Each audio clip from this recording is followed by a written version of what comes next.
àddina gi moom njiital réew mi ci ay kàddoom ne jamono jile ñi ngi ci àddina goggoo xamante ni dafa jaxasoo lool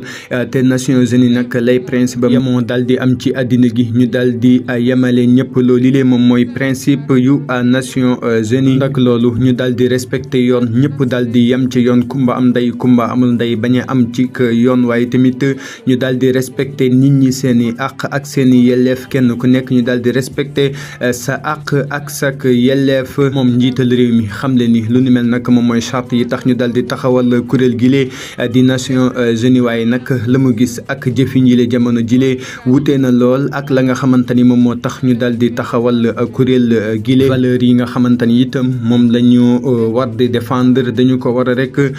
continuer di ko défendre nañu xool Gaza wala sax ñu xool Tel Aviv ne kat nit ku nekk am nga sa dignité boo xamante ni ñu ngi koy salfaani kenn ku nekk am